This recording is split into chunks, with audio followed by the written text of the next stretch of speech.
Tenk deg et hus med mange rom. Hvert rom representerer en del av deg selv, minnene dine, tankene dine, følelsene dine. Men tenk om flere av disse rommene er låst, og du har mistet nøklene. Du vet at rommene er der. Du kan høre sukk, stønn, svake rop og sinte stemmer innenfra når du står der i gangen. Men du har ingen mulighet til å åpne dørene. Og bak dørene ligger det mange følelser som ikke har fått rom andre steder, og du føler deg tom, ensom og uvirkelig. Og dette er en del av livet med en dissosiativ identitetsforstyrrelse, min hverdag. Jeg skal ta dere med tilbake til en kveld fra barndommen, en av mange mulige årsaker som endret hvordan jeg opplevde meg selv og verden rundt meg. Jeg var kanskje 6-7 år gammel. Foreldrene mine de kranglet på soverommet ved siden av meg, som vanlig. Stemmer hevet seg til rop, lydene skar gjennom veggene for å finne veien inn til meg. Og jeg lå under dynen, helt stille, prøvde desperat ikke å høre, men jeg kunne jo fortsatt høre det. Og krangelen den stilnet, men en følelse av skyld vokste i meg. Og jeg var overbevist om at dette på en eller annen måte var min feil, min skyld. Og som barn så visste jeg jo ikke hvordan jeg skulle håndtere dette. Jeg skjulte følelsene mine, ble flink til å være usynlig, til å passe inn uten å kreve oppmerksomhet eller plass. Men selv om jeg klarte å skjule det på utsiden, vokste en dyp ensomhet inni meg. Jeg følte meg som en tilskuer til mitt eget liv. Jeg så alt som skjedde som gjennom av et vindu. Men jeg var alltid på utsiden, aldri en del av det som foregikk. Denne følelsen fulgte meg inn i voksenlivet. Jeg ble god på å tilpasse meg, på å fungere i en jobb som IT-konsulent, på å fremstå som jeg hadde kontroll. Men under overflaten var jeg i et stadig kaos.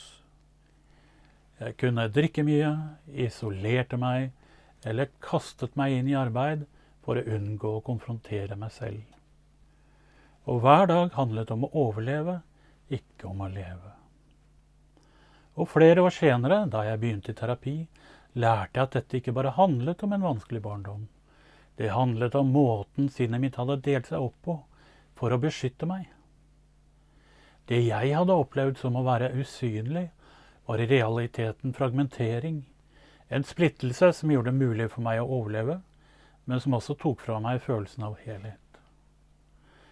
Og i dag er jeg her for å dele denne historien med dere, ikke for å vekke medlidenhet, men for å gi en innsikt i hvordan det er å leve med en dissosiativ identitetsforstyrrelse. Jeg inviterer dere inn i huset mitt, inn i de låste rommene, de skjulte minnene og de øyeblikkene av lys som jeg har funnet underveis.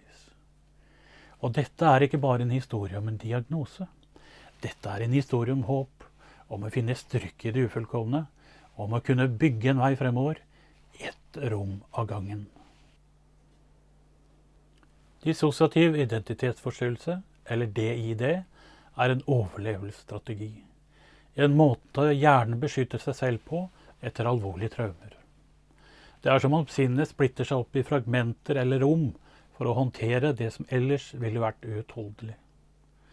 Og dette handler ikke bare om å glemme noe vondt, men om en kompleks prosess der ulike deler av sinnet bærer forskjellige minner, følelser og opplevelser.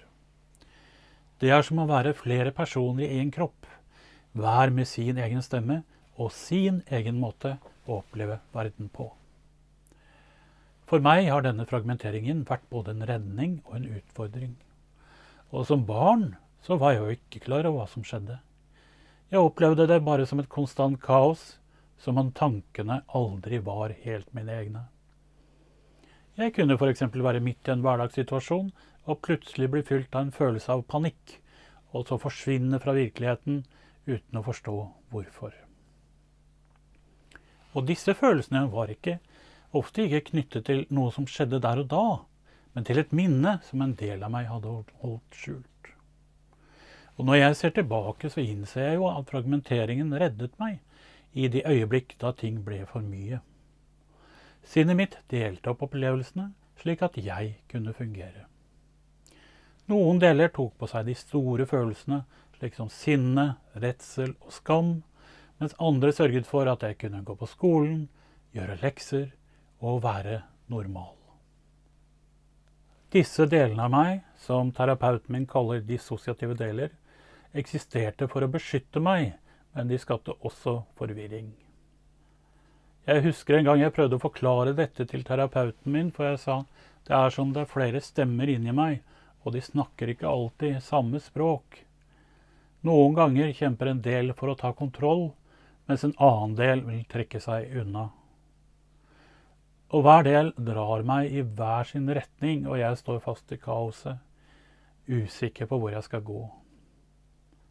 En annen viktig del av en sånn dissosiativ identitetsforstyrrelse er hvordan kroppen husker traumene, selv når sinnet prøver å glemme. Og disse minnene kan aktiveres av de vi kaller triggere, små ting som en lukt, en lyd, eller en følelse som minner kroppen om noe som skjedde i fortiden. Den kroppslige reaksjonen da jeg klappet sammen og ble akutt innlagt i 2015, viser jo dette tydelig. Armer og bein gikk veggimellom. Og selv da dette roet seg, så tålte jeg utrolig lite belastning før kroppen reagerte igjen. Det kunne bare være en liten økning i pulsen, som når jeg gikk i trappen. Og terapeuten min lærte meg å se på disse reaksjonene som kroppens måte å si noe er galt. Så en viktig del av terapien i etterkant var stabilisering, noe som foregikk i flere år. Kroppen husker det hodet prøver å glemme. Ved å lære å lytte til kroppen min har jeg sakte, men sikkert begynt å forstå hvordan jeg kan gi meg selv den tryggheten som jeg trenger. Å leve med en dissosiativ identitetsforstyrrelse er en veldig balansegang. Jeg prøver å navigere mellom de ulike delene av meg selv, samtidig som jeg prøver å være til stede i nåtiden, her og nå. Det er krevende, men jeg har lært at disse delene av meg ikke er fiender. De er deler av meg som bare prøver å beskytte meg. Og i mange år kjempet jeg mot det som skjedde inne i meg. Og jeg ville være normal, hva nå det måtte bety. Men det å fornekte de ulike delene av meg selv gjorde alt bare vanskeligere. Aksepten for disse delene, den kom ikke over natten. Den kom i små øyeblikk, som da terapeuten min en gang sa, de er en del av deg, og de fortjener å bli møtt med forståelse. Og denne tanken, den endret i grunn mye for meg. Gjennom terapi, støtte, en stahet og vilje til å forstå meg selv, har jeg funnet måter å navigere i dette komplekse landskapet på. Og min reise handler ikke om å reparere eller fikse meg selv, men å forstå hvordan jeg kan leve med denne kompleksiteten. For det handler om å lære å lytte til alle stemmene i huset mitt, og finne nøklene til de låste rommene, og bygge en bro mellom fortid og nåtid. Det handler om å lære å samarbeide med de ulike delene av meg selv, og tørre å gi de store følelsene en stemme. For å leve med en dissosiativ identitetsforstyrrelse har jeg utviklet verktøy som hjelper meg å finne balanse og trygghet i hverdagen. I terapi så har jeg lært å skape det som kalles et trygt sted. Og for meg så er dette bestemors leilighet, et sted fylt med varme, solfylte gardiner, duften av nystekte boller og tryggheten som jeg følte som barn. Når jeg kjenner på uro, så visualiserer jeg dette stedet, og lar de delene av meg som trenger en pause, trekke seg tilbake dit. Dette gir meg en følelse av kontroll når ting føles kaotisk. Grunning er også noe jeg bruker mye. Når jeg kjenner at jeg begynner å dissosiere, altså forsvinne i en boble, bort fra virkeligheten, så bruker jeg da en grunningsteknikk. Hva ser jeg? Hva hører jeg? Hva kan jeg ta på? Hvilken dato er det i dag? Og denne øvelsen hjelper meg å komme tilbake til øyeblikket. En dag under en noe intens familiesituasjon, fokuserte jeg på bildene på veggen og teksturen på stolen jeg satt i. Dette var små detaljer, men det hjalp meg å holde meg til stedet. Bedring handler ikke om store, øyeblikkelige gjennombrudd, men om små skritt som gir mestringsfølelse. Å gå til tannlegen ble for meg en del av denne terapien. For jeg hadde ikke vært der på mange, mange år. Jeg brukte nå grunningsøvelser og tillot meg selv å ta den tiden jeg trengte for å komme inn på tannlegekontoret. Da jeg endelig satt i stolen og sa, kan vi vente et minutt før vi starter, jeg trenger å samle meg litt, så følte jeg en liten seier. Det var ikke bare fordi det var tannbehandlingen jeg da mestret, men også evnen til å ta kontroll over en utfordrende situasjon og en utfordrende relasjon. Reisen mot bedring har også handlet om å finne måter å bygge en fremtid på som er forankret i håp. Jeg har begynt å bruke kreative uttrykk, som å lage digitale bilder basert på inspirerende sitater. Og ett av bildene jeg har laget er basert på Øyvind Holtes sitat: de aller første brikkene du startet med, de henger fast for bestandig. For meg er dette en påminnelse om at fortiden vil alltid være en del av meg, men den definerer ikke fremtiden. Og denne reisen mot bedring er ikke perfekt, og den er absolutt ikke enkel. Men den har lært meg at selv i møte med fragmentering og utfordringer, så finnes det mulighet for vekst, innsikt og styrke. For dette handler ikke lenger om å bli på en måte normal eller hel, men å finne en måte å leve med seg selv på. Ett steg av gangen, ett rom av gangen. Å leve med en dissosiativ identitetsforstyrrelse har gitt meg mange innsikter. Både om meg selv og hvordan vi som samfunn kan møte mennesker som lever med psykiske lidelser. Og som pasient så har jeg lært hvor avgjørende det er å føle seg sett og forstått av helsepersonell. Noen ganger så er det de enkleste handlingene som har den aller største betydning. Jeg husker spesielt en gang, da igjen hos tannlegen. Jeg skulle ta røntgen i en sånn maskin som går på en måte rundt hodet. Jeg var stiv som en stokk, jeg skalv over hele kroppen og var livredd.